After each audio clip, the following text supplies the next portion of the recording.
Hello, welcome back to another band interview. We're here with G-String. And today we're going to learn a little bit more about them. My first question for you guys is, if you had to choose 3 words to describe your sound, what would they be? Party. Angry. Cunty. Okay, thank you so much. Okay, my next question is, and we just want to learn a little bit more about you, G-String. Where does it come from? How did we come up with that, guys? The underwear. I would have never guessed. It's a double entendre. Yeah. A reference to the garment. Yes. To the garment of G-string. And also to the string on the guitar. Yeah. The G-string. That's like, When I came up with that name, I was not thinking about the guitar at all. I was just thinking that what would be, brought up G-string? I Were just you thought it wearing would be like a funny name for a girl band. Please state your name. I'm saraluz. And what do you do in the band? I play the drums. How do you get into drumming?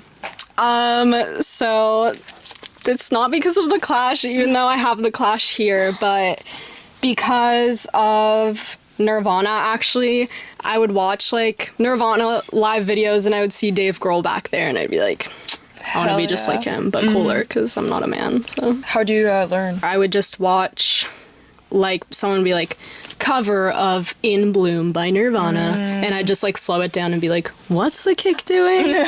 Genuinely, I would just watch videos. Yeah. And then after that, it was just learning by ear, so that's self-taught. Awesome. Talk to us about the albums. Okay. Yeah, The Clash.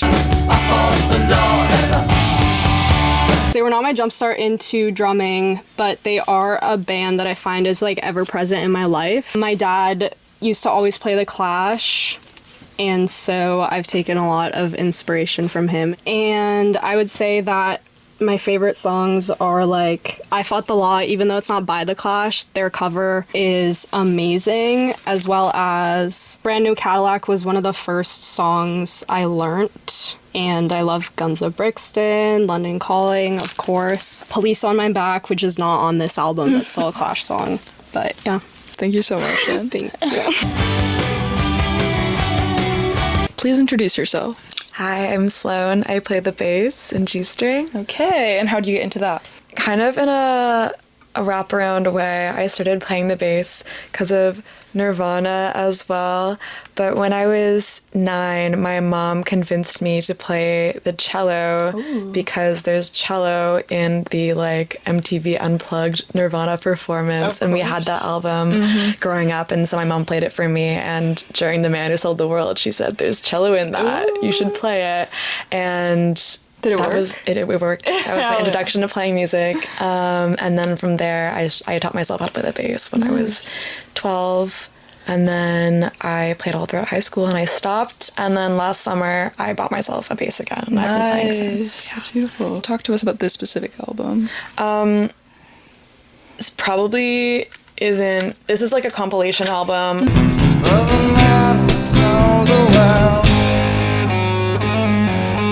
Yeah, I mean, they were also the first songs that I taught myself how to play on the bass when I started teaching myself when I was a kid. So yeah, I just learned by also just looking up tabs and playing along to Nirvana songs basically. So what specifically drew you to the bass?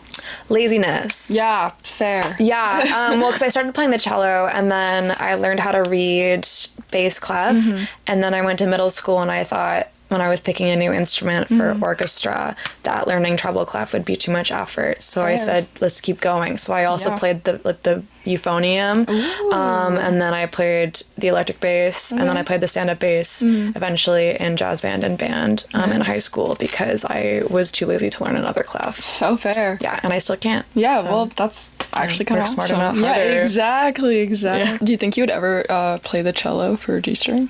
I would love to play the cello again. No, I think about it all the time, actually. I haven't played it since I was 11. Yeah, I mean, take inspiration from Nirvana. Yeah, exactly. Bring it into the song. Yeah. I think that'd be awesome. It could happen. Hell yeah. We'll just wait. Yeah, exactly. Coming to a stage near you. Okay, well, thank you so much. Please introduce yourself. I'm Tara. And what do you do in the band? Play guitar. All right, how do you get into guitar playing? I started playing when I was 14, because I know they've all mentioned Nirvana. Yeah. But because I was like really into Nirvana and I wanted to play the Nice. songs. Hell yeah. Yeah. Any specific Nirvana album or song? Nevermind. I guess. Yeah. Yeah. Were you able to learn any Nirvana songs on guitar? I was successful. Yeah, nice. You know. What was the not first one? the craziest challenge. Fair. Yeah. Come as you are. Hell yeah. Yeah. That's beautiful. Okay, talk to me about your album. What'd you choose today? This is Coral Fang by the Distillers. Now you will drive yourself in the road you will. It's my favorite album ever. Ooh. How do you discover it? There's this artist called Lucas David, and when I was like getting into more punk music, he was doing a lot of art of all of these musicians, and that's how I would like Nice. find out about them. And he made a bunch of cool playlists, and they were on them. So just through him, I guess, and then I became like obsessed. Anything in specific that brings you to this album? The lyrics in it are like extremely visual. Yeah, I don't know. They paint like a lot of cool pictures. So I like the imagery. The music is like so fucking cool. The arrangements are really interesting, and all the songs kind of build to like this point where it's like the singer or the backing vocalist will do like a vocal line and then like a chant over it. Okay. It's interesting. I don't know. No, that's very cool. Yeah. And then The Hunger, that song is like 3 parts to it. I just really like their arrangements.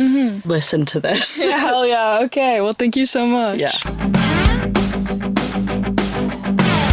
All right. Please introduce yourself. I'm Talia. And what do you do in G-string? I'm the vocalist. Ooh. And how do you get into vocal stuff?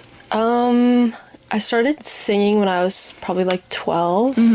Were you ever a theater kid? No. Oh, okay. So you just sang for the fun. Yeah, I think I played guitar before that, and then I got into singing, and I took singing lessons. Oh, And I really nice. enjoyed it, so I just Yeah. kind of stuck with it. I feel like you guys have like a very specific singing style. Like I feel like it's a bit punkier. Like how do you get into that specific niche of singing? I didn't used to sing that way, but I think Okay. it's when I moved here and started playing in bands, Yeah. and I feel like the Montreal music scene is like very influenced by punk, so it just kind of like was the natural trajectory of like there were so many punk bands here, Yeah. and so I was like, oh, I'll just do that. Yeah, taking inspiration. I like that. Okay, well, talk to us about your album. What'd you Okay, choose? so I picked It's Blitz by Yeah Yeah Yeahs. Love, don't cry. Skeleton. This is a really, really good album. Yeah, it's an awesome album. How do you discover it? I think I first discovered Yeah Yeah Yeahs in high school. I read this book about the like that kind of music scene with like them and the Strokes and like Yeah, the early yeah. 2000s scene in New Hell York, and I think that was what really made me want to like start being in bands, because I was Really? like, it sounds so sick, and I would read about how like Karen O would just like get super drunk and like go on stage and just be like insane and like wear crazy like costumes and stuff, so I thought that was pretty cool. Yeah. And yeah, I'll show you the inside because they're on pizza. Hell yeah. Wait, so that's cool. So you also kind of take inspiration from them, like, Yeah, for your definitely. performance, Yeah, your for sure. persona. Yeah, that's Yeah. awesome. Yeah. Do any of these songs inspire you for your singing? I think Karen O in general, because Yeah. I love all of her music, and I Yeah, love yeah. her solo project. I do love the way she sings. It's just very like loud and shouty. And she's definitely like a freak on stage, Hell which yeah. really inspires me. Yeah. And also I really like her lyrics. I find they're not like super like overly poetic. They're just kind of like, they're a little bit more like nonsensical, where Yeah. she's just like kind of writing down, it's almost like whatever she's just like writing in her journal or something, and it just like, I don't know, I feel like it translates really well to song form. No, I if that see makes that. Yeah, sense. yeah. Okay, well, thank you so much. Thank you. Talk to me about these albums. This one is Luxury Problems by the Lunatics.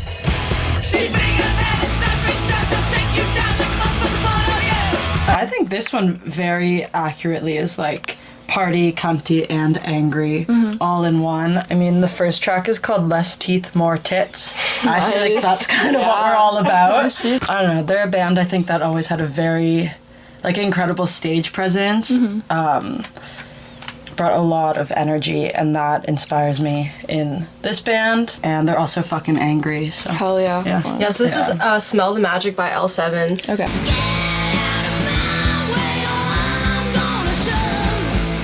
This record is really awesome. L7 also are a band that had like a really amazing stage presence. I'm pretty sure it was them who did this, but I'm pretty sure she took out the tampon, threw it into the stage. Yes. I think it was her who did that. I don't know. I'm like pretty sure it was them. The first song is Shove, which is just like, she's just like, oh, I had a bad day, I'm gonna shove. And she just like will say the different things that happened to her that like made her upset. And she's like, I'm gonna shove. They're very angry. But also kind of like not like silly is the right word, but like it's kind of like funny. I'm just like, This is silly and that's funny. Yeah. Do you guys find that your songs are silly? Like, do you try to make them a for bit more sure. serious? Yeah. Because you guys have played some shows. Are there any local bands, and it can be local, like throughout Canada, if Montreal isn't specific enough, but any local bands that you guys take inspiration from? Well, I remember we played a show when we were on tour in July with this band called Gut Machine in Toronto. I know they were a really new band, and the energy they brought like felt like it was years in the making, which was something that was super impressive, and I thought they were fucking like really awesome. Do you guys have any upcoming events, albums, songs, whatever?